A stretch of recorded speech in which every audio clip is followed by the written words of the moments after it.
رسول کریم صلی اللہ علیہ وآلہ وسلم جب کسی بت کے پاس سے گزرتے تو اپنی سوٹی سے اس کی طرف اشارہ کرتے اور فرماتے جاء الحق وزحق الباطل ان الباطل کان زحوقا۔ ترجمہ: حق آیا اور باطل گیا گزرا ہوا، واقعی باطل چیز تو یوں ہی آتی جاتی رہتی ہے۔ تو بت منہ کے بل گر پڑتا۔ اور حضرت ابن عباس رضی اللہ عنہ کہتے ہیں کہ رسول کریم صلی اللہ علیہ وآلہ وسلم فتح کے روز مکہ میں داخل ہوئے تو کعبے میں 360 بت پڑے تھے۔ عرب کے ہر قبیلے کا ایک بت تھا جس کے پاؤں کو ابلیس نے سیسے سے جکڑا ہوا تھا۔ رسول کریم صلی اللہ علیہ وآلہ وسلم تشریف لائے۔ آپ صلی اللہ علیہ وآلہ وسلم کے پاس ایک لاٹھی تھی۔ آپ اس سے ہر بت کو مارنے لگے اور وہ منہ کے بل گر پڑتا۔ اور ایک روایت میں ہے کہ رسول کریم صلی اللہ علیہ وآلہ وسلم حجر اسود کے پاس آئے اور اسے بوسہ دیا، پھر بیت اللہ کا طواف کیا، اور آپ صلی اللہ علیہ وآلہ وسلم کے ہاتھ میں کمان تھی۔ آپ صلی اللہ علیہ وآلہ وسلم طواف کے دوران ایک بت کے پاس آئے جو بیت اللہ کے دروازے کی جانب تھا۔ یہ ہوبل تھا جو سب سے بڑا بت تھا۔ آپ صلی اللہ علیہ وآلہ وسلم اس کی آنکھوں میں مارنے لگے اور فرمانے لگے جاء الحق وزحق الباطل ان الباطل کان زحوقا۔ پھر رسول کریم صلی اللہ علیہ وآلہ وسلم کے حکم سے ہوبل کو توڑا گیا۔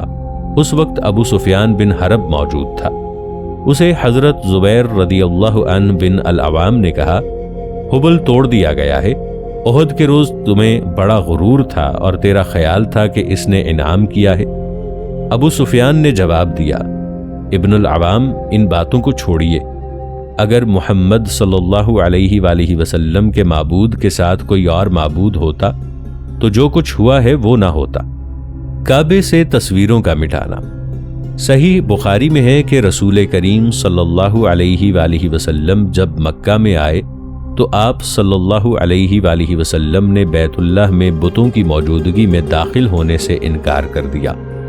آپ صلی اللہ علیہ وآلہ وسلم کے حکم سے انہیں نکال باہر کیا گیا۔ حضرت ابراہیم علیہ السلام اور حضرت اسماعیل علیہ السلام کی تصویریں بھی نکالی گئیں۔ ان دونوں کے ہاتھوں میں تیر تھے۔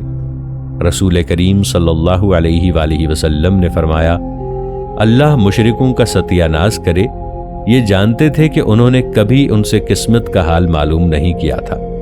اور مسند امام احمد بن حنبل رحمۃ اللہ علیہ میں حضرت ابن عباس رضی اللہ عنہ سے روایت ہے کہ رسول کریم صلی اللہ علیہ وآلہ وسلم فتح کے روز جب بیت اللہ میں داخل ہوئے تو آپ صلی اللہ علیہ وآلہ وسلم نے وہاں پر حضرت ابراہیم علیہ السلام اور حضرت مریم علیہ السلام کی تصویروں کو دیکھا اور فرمایا ان لوگوں نے سنا ہوا تھا کہ ملائکہ اس گھر میں داخل نہیں ہوتے جس میں تصویر ہو۔ یہ ابراہیم علیہ السلام کی تصویر ہے، اس کا کیا حال ہے کہ یہ تیروں سے قسمت معلوم کرتا ہے۔ بخاری اور نسائی نے اسے ابن وہب کے طریق سے روایت کیا ہے۔ رسول کریم صلی اللہ علیہ وآلہ وسلم کا کعبے میں نماز پڑھنا۔ بتوں کو توڑنے، تصاویر کو مٹانے اور بت پرستی کے تمام نشانات کو ختم کرنے کے بعد رسول کریم صلی اللہ علیہ وآلہ وسلم نے کعبے کے اندر نماز پڑھی۔ یہ وہ پہلی نماز ہے جو آپ صلی اللہ علیہ وآلہ وسلم نے کعبے میں پڑھی۔ صحیح بخاری میں ہے کہ رسول کریم صلی اللہ علیہ وآلہ وسلم نے فتح کے روز کعبے میں نماز پڑھی۔ کعبے کا دروازہ آپ صلی اللہ علیہ وآلہ وسلم کی پشت کی جانب تھا۔ آپ صلی اللہ علیہ وآلہ وسلم نے 2 ستون اپنے دائیں جانب رکھے اور 1 ستون بائیں جانب اور تینوں ستون اپنے پیچھے رکھے۔ ان دنوں بیت اللہ 6 ستونوں پر تھا۔ اس کے اور مغربی دیوار کے درمیان تقریباً 3 ہاتھ کے برابر فاصلہ تھا۔ مسند امام احمد میں ہے کہ رسول کریم صلی اللہ علیہ وآلہ وسلم نے فتح مکہ کے روز کعبے میں دروازہ بند کرنے کے بعد حضرت اسامہ اور حضرت بلال رضی اللہ عنہ بن رباح کے ساتھ 2 رکعت نماز پڑھی۔ نبوت کی نشانیوں کا پورا ہونا۔ فتح کے روز نبوت کی جو نشانیاں پوری ہوئیں ان میں ایک وہ بھی ہے جسے حضرت عثمان بن طلحہ ابدری نے بیان کیا ہے۔ یہ ان 3 سرداروں میں سے ایک تھے جو فتح سے قبل اسلام لائے تھے، اور رسول کریم صلی اللہ علیہ وآلہ وسلم نے ان کا نام مکہ کے جگر گوشے رکھا تھا، یعنی حضرت خالد رضی اللہ عنہ بن ولید، عمرو رضی اللہ عنہ بن العاص اور عثمان رضی اللہ عنہ بن طلحہ۔ اس کی تفصیل یہ ہے کہ قریش جب کعبہ کو کھولتے تو رسول کریم صلی اللہ علیہ وآلہ وسلم کو اس میں داخل ہونے کی اجازت نہ دیتے۔ ناظرین، آگے بڑھنے سے پہلے کامنٹ سیکشن میں ہمیں اپنی آراء سے ضرور آگاہ کیجیے گا کہ آپ کو ہماری یہ سیریز کیسی لگ رہی ہے۔ میں ہوں طاہر عبید چودھری۔ آئندہ آنے والی اقساط سے باخبر رہنے کے لیے ہمارے چینل کو سبسکرائب کر لیں اور ساتھ موجود بیل آئیکن کو ضرور کلک کر لیں۔ شکریہ۔ حضرت عثمان رضی اللہ عنہ بن طلحہ بیان کرتے ہیں کہ ہم جاہلیت کے زمانے میں سوموار اور جمعرات کے روز کعبے کو کھولا کرتے تھے۔ ایک دن رسول کریم صلی اللہ علیہ وآلہ وسلم لوگوں کے ساتھ کعبے میں داخل ہونے کے لیے آئے۔ میں آپ صلی اللہ علیہ وآلہ وسلم کے ساتھ سختی سے پیش آیا اور دروازہ بند کر دیا۔ اس سے آپ صلی اللہ علیہ وآلہ وسلم کو تکلیف ہوئی تو آپ صلی اللہ علیہ وآلہ وسلم نے فرمایا، اے عثمان، تو ان قریب دیکھے گا کہ یہ کنجی ایک دن میرے ہاتھ میں ہوگی اور میں جہاں چاہوں گا اسے رکھوں گا۔ میں نے پوچھا، کیا ان دنوں قریش ہلاک اور ذلیل ہو چکے ہوں گے؟ آپ صلی اللہ علیہ وآلہ وسلم نے فرمایا، نہیں، بلکہ ان دنوں آباد اور باعزت ہوں گے۔ اس کے بعد آپ صلی اللہ علیہ وآلہ وسلم کعبے میں داخل ہو گئے۔ آپ صلی اللہ علیہ وآلہ وسلم کی بات میرے دل میں گھر کر گئی اور میں خیال کرنے لگا کہ ایک دن یہ معاملہ اسی طرح ہوگا جیسے آپ صلی اللہ علیہ وآلہ وسلم نے فرمایا ہے۔ جب فتح کے دن آیا تو آپ صلی اللہ علیہ وآلہ وسلم نے فرمایا، اے عثمان، مجھے چابی لا دو۔ میں نے چابی آپ صلی اللہ علیہ وآلہ وسلم کو لا کر دے دی تو آپ صلی اللہ علیہ وآلہ وسلم نے اسے مجھ سے لے لیا، پھر مجھے واپس کر دیا اور فرمایا، اسے ہمیشہ کے لیے اپنے پاس رکھو، تم سے اس چابی کو ظالم شخص کے سوا کوئی نہیں چھینے گا۔ اے عثمان رضی اللہ عنہ، اللہ تعالیٰ نے تم کو اپنے گھر کا امین بنایا ہے، جو چیز اس گھر سے تمہیں معروف طریق سے ملے اسے کھاؤ۔ عثمان رضی اللہ عنہ کہتے ہیں کہ جب میں پیچھے مڑا تو آپ صلی اللہ علیہ وآلہ وسلم نے مجھے بلایا۔ میں واپس آیا تو آپ صلی اللہ علیہ وآلہ وسلم نے فرمایا، کیا وہ بات اسی طرح نہیں ہوئی جو میں نے تجھے کہی تھی؟ عثمان رضی اللہ عنہ کہتے ہیں، میں نے ہجرت سے قبل مکہ میں کہی ہوئی آپ صلی اللہ علیہ وآلہ وسلم کی بات کو یاد کیا کہ تو عنقریب دیکھے گا کہ یہ کنجی میرے ہاتھ میں ہوگی اور میں اسے جہاں چاہوں گا رکھوں گا۔ تو میں نے جواب دیا، میں گواہی دیتا ہوں کہ آپ صلی اللہ علیہ وآلہ وسلم اللہ کے رسول ہیں۔ کعبے کی چابی رسول کریم صلی اللہ علیہ وآلہ وسلم کو سپرد کرنے میں تردد۔ عثمان بن طلحہ ابدری کہتے ہیں کہ حجابت یعنی کعبے کی کلید برداری ہمیشہ بنو عبد الدار میں رہی۔ وہ مسلمان ہو کر مدینہ ہجرت کر گئے اور کعبے کی چابی ان کی والدہ بنت شیبہ کے پاس چلی گئی، جو فتح کے دن تک شرک پر قائم تھی۔ جب رسول کریم صلی اللہ علیہ وآلہ وسلم مکہ میں فاتحانہ طور پر داخل ہوئے اور طواف مکمل کر لیا اور قریش کی سیاسی حیثیت کو ختم کر دیا اور اپنی فوج کے ساتھ مکہ پر غالب آ کر شرک اور بت پرستی کے بڑے مظاہر بتوں کو توڑ دیا، ان کی حیثیت کو ختم کر دیا، تو آپ صلی اللہ علیہ وآلہ وسلم نے بنو عبد الدار میں سے بنو شیبہ کے پاس کعبے کی چابی منگوائی اور اپنے غلام بلال کو عثمان بن طلحہ کے پاس چابی لانے کے لیے بھیجا۔ حضرت بلال رضی اللہ عنہ نے عثمان بن طلحہ کو جا کر کہا کہ رسول کریم صلی اللہ علیہ وآلہ وسلم نے حکم دیا ہے کہ آپ کعبے کی چابی لے کر آئیں۔ عثمان نے جواب دے دیا، بہت اچھا۔ اس کے بعد وہ اپنی والدہ بنت شیبہ کے پاس گئے، چابی انہی کے پاس تھی، اور اپنی والدہ سے کہا، اماں مجھے چابی دے دو۔ رسول کریم صلی اللہ علیہ وآلہ وسلم نے میری طرف آدمی بھیجا ہے اور مجھے حکم دیا ہے کہ میں چابی لے کر ان کے پاس حاضر ہوں۔ تو ان کی والدہ نے چابی دینے کی سخت ممانعت کی اور اپنے بیٹے سے کہا، میں تجھے اس بات سے اللہ تعالیٰ کی پناہ میں دیتی ہوں کہ تو اپنی قوم کی قابل تعریف بات کو ختم کرنے والا بنے۔ عثمان رضی اللہ عنہ نے اپنی والدہ سے کہا، خدا کی قسم تجھے یہ چابی انہیں ضرور دینی پڑے گی، ورنہ اور آدمی آ کر تجھ سے یہ چابی لے لے گا۔ اس نے چابی پاس رکھنے پر اصرار کیا اور اس کے دینے سے انکار کر دیا۔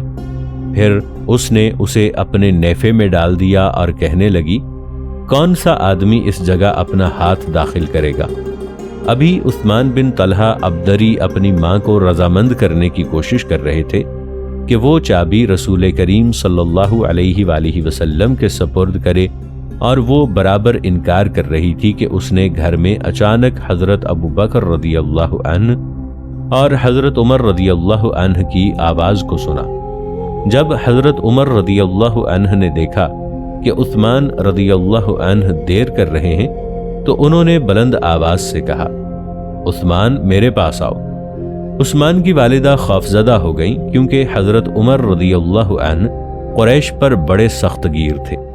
تو ان کی والدہ نے یہ کہتے ہوئے چابی بیٹے کے سپرد کر دی کہ اے بیٹے چابی لے لے، تیرا چابی کو لے لینا مجھے اس بات سے زیادہ محبوب ہے کہ بنو تیم یا بنو عدی اسے لے لیں۔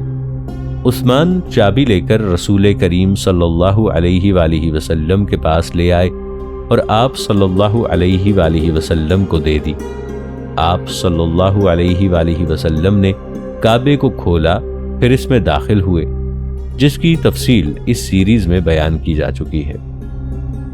حضرت عباس رضی اللہ عنہ کا مطالبہ کہ حجابت بنو ہاشم کو دے دی جائے اور رسول کریم صلی اللہ علیہ وآلہ وسلم کا انکار۔ مورخین نے بیان کیا ہے کہ عباس بن عبد المطلب رضی اللہ عنہ اور دیگر بنی ہاشم نے کعبے کی چابی حاصل کرنے کے لیے ایک دوسرے سے بڑھ چڑھ کر کوشش کی تاکہ انہیں سقائیت اور حجابت کا شرف مکمل طور پر حاصل ہو جائے۔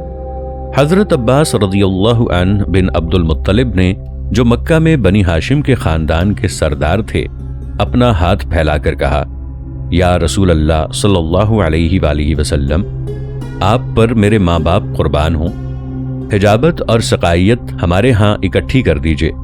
تو رسول کریم صلی اللہ علیہ وآلہ وسلم نے ایسا کرنے سے انکار کر دیا اور حضرت عباس رضی اللہ عنہ سے فرمایا، میں تمہیں وہ چیز دوں گا جس کے تم ضرورت مند ہو، اور وہ چیز تمہیں نہیں دوں گا جس کی تمہیں کچھ ضرورت نہیں۔ مکہ سے کرفیو آرڈر کی پابندی کا خاتمہ۔ جب مکہ پر جیش نبوی صلی اللہ علیہ وآلہ وسلم کا مکمل قبضہ ہو گیا اور رسول کریم صلی اللہ علیہ وآلہ وسلم نے بتوں کو توڑ کر، جو بت پرستی کا آخری مظہر تھے، اور ان کے متعلقہ جاہلیت کے شعارات کو، مثلاً کعبے کی دیواروں پر بنی ہوئی تصاویر مٹا کر کرفیو آرڈر کی پابندی کو اٹھا دیا اور اہل مکہ کو شہر کے اندر اور باہر آنے جانے کی آزادی حاصل ہو گئی، تو اس تاریخی دن کو اہل مکہ ہر جانب سے مسجد کو دیکھنے کے لیے آئے تاکہ وہ سنیں کہ ان شکست خوردہ قریشیوں کے ساتھ فاتح رسول کیا معاملہ کرتا ہے، جنہوں نے رسول کریم صلی اللہ علیہ وآلہ وسلم اور آپ کی دعوت کو ختم کرنے کے لیے ہر طرح کی کوشش کی تھی۔ قریش کے چہروں پر حیرت چھائی ہوئی تھی اور وہ اپنی آنکھوں پر اعتبار نہیں کر رہے تھے، نیز وہ ان 10,000 ہتھیار بند جانبازوں کو دیکھ رہے تھے جو بڑے جلال و ہیبت اور چابک دستی کے ساتھ محمد بن عبداللہ صلی اللہ علیہ وآلہ وسلم کو گھیرے ہوئے تھے۔ یہ وہی شخص تھا جس کے خون کو قریش نے مباح قرار دیا تھا اور اس کو زندہ یا مردہ حالت میں پکڑ کر لانے پر بہت بڑا انعام مقرر کیا تھا۔ وہ مکے سے 8 سال قبل خوفزدہ حالت میں نکلے تھے اور موت ہر جگہ ان کی تلاش میں تھی، اور ان کے ساتھ سوائے ایک آدمی ابو بکر صدیق رضی اللہ عنہ کے اور کوئی نہ تھا۔ مکہ میں ہمیشہ کے لیے شعار توحید۔ اسی اثنا میں کہ مسجد مختلف طبقات کے شکست خوردہ قریشیوں سے بھری ہوئی تھی، رسول کریم صلی اللہ علیہ وآلہ وسلم نے اپنے غلام بلال رضی اللہ عنہ بن رباح کو حکم دیا کہ وہ کعبے کی چھت پر چڑھ کر اذان دیں تاکہ مکہ پر توحید کے غلبے اور شرک و بت پرستی کے خاتمے کا اعلان کر دیں۔ جب قریش نے حضرت بلال رضی اللہ عنہ کو کعبے کی چھت پر اذان دیتے دیکھا تو انہیں بہت غصہ آیا، اور بہت سے لوگوں نے کعبے کی چھت پر شعار توحید کے اعلان پر واضح طور پر اپنے غیظ و غضب کا اظہار کیا۔ عتاب بن اسید نے کہا کہ اللہ تعالیٰ نے اسید کو یعنی اس کے باپ کو اس اذان کے سننے سے اور اس کو سن کر غصے میں آنے سے بلند کیا ہے، یعنی وہ یہ وقت آنے سے قبل مر گیا۔ اور سعید بن العاص کے ایک بیٹے نے کہا کہ اللہ تعالیٰ نے سعید کو بہت عزت دی ہے کہ کعبے کی چھت پر اس سیاہ فام کی اذان سننے سے قبل ہی اسے موت دے دی ہے۔ اور قریش نے حارث بن حشام سے کہا، کیا تو اس غلام کو نہیں دیکھتا کہ یہ کہاں چڑھ گیا ہے؟ تو اس نے جواب دیا، اگر اللہ تعالیٰ اس کو ناپسند کرتا تو اسے بدل دیتا۔ اور ابو سفیان نے اشراف قریش کی یہ باتیں سننے کے بعد کہا، میں کوئی بات نہیں کرتا، اگر میں نے بات کی تو یہ سنگریزے میرے بارے میں انہیں خبر دیں گے۔ حارث بن حشام نے کہا، خدا کی قسم اگر مجھے علم ہوتا کہ وہ حق پر ہے تو میں اس کی پیروی کرتا۔ مورخین بیان کرتے ہیں کہ رسول کریم صلی اللہ علیہ وآلہ وسلم نے ان کے پاس آ کر انہیں بتایا کہ جو باتیں تم لوگوں نے کی ہیں میں انہیں جانتا ہوں۔ پھر جو بات انہوں نے کی تھی انہیں بتا دی تو حارث بن حشام اور عتاب بن اسید نے کہا، ہم گواہی دیتے ہیں کہ آپ اللہ کے رسول ہیں۔ خدا کی قسم ہماری باتوں کے متعلق ہمارے کسی ساتھی کو بھی علم نہیں ہو سکا کہ ہم کہہ سکیں کہ اس نے آپ کو یہ باتیں بتائی ہوں۔ یونس بن بکیر کہتے ہیں کہ رسول کریم صلی اللہ علیہ وآلہ وسلم نے فتح کے سال بلال رضی اللہ عنہ کو حکم دیا اور انہوں نے مشرکین کو غصہ دلانے کے لیے کعبے کی چھت پر چڑھ کر اذان دی، تب اللہ تعالیٰ تجھ کو ذلیل کرے گا۔ مورخین بیان کرتے ہیں کہ جب مکہ پر مسلمانوں کا مکمل قبضہ ہو گیا تو ابو سفیان کو شیطان نے وسوسہ ڈالا اور وہ نئے سرے سے رسول کریم صلی اللہ علیہ وآلہ وسلم کے ساتھ جنگ کرنے کے متعلق سوچنے لگا۔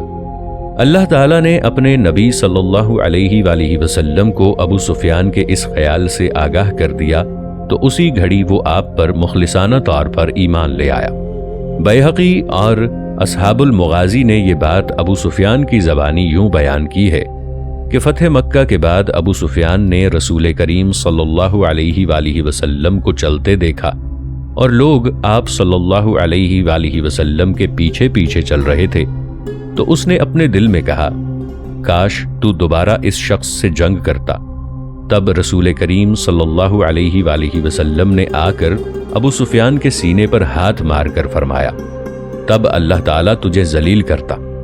تو ابو سفیان نے کہا کہ میں نے جو بات منہ سے نکالی ہے اس پر میں توبہ و استغفار کرتا ہوں۔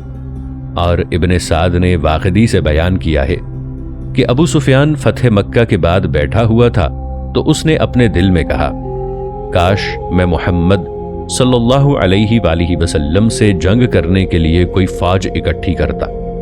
ابھی اس نے یہ بات دل ہی میں سوچی کہ رسول کریم صلی اللہ علیہ وآلہ وسلم نے اس کے دونوں کندھوں کے درمیان ہاتھ مار کر فرمایا، تب اللہ تعالیٰ تجھے ذلیل کرتا۔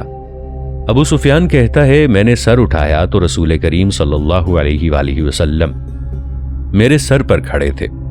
آپ صلی اللہ علیہ وآلہ وسلم نے فرمایا، ابو سفیان تجھے یقین نہیں کہ میں قیامت تک نبی ہوں۔ فتح کی رات مسلمانوں نے طواف و تکبیر میں گزاری۔ بیہقی نے سعید بن المسیب سے روایت کیا ہے کہ فتح کی رات مسلمان مکہ میں داخل ہوئے اور صبح تک تکبیر و تحلیل اور طواف کرتے رہے۔ ابو سفیان نے اپنی بیوی ہند سے کہا، کیا تو اس بات کو من جانب اللہ سمجھتی ہے؟ اس نے جواب دیا، ہاں یہ من جانب اللہ ہے۔ پھر صبح کو ابو سفیان سے رسول کریم صلی اللہ علیہ وآلہ وسلم نے فرمایا، تو ہند سے کہا تھا کہ کیا یہ بات من جانب اللہ ہے؟ تو اس نے جواب دیا تھا کہ ہاں یہ بات من جانب اللہ ہے۔ تو ابو سفیان نے کہا، میں گواہی دیتا ہوں کہ آپ صلی اللہ علیہ وآلہ وسلم اللہ کے بندے اور اس کے رسول ہیں۔ خدا کی قسم میری اس بات کو ہند کے سوا کسی نے نہیں سنا۔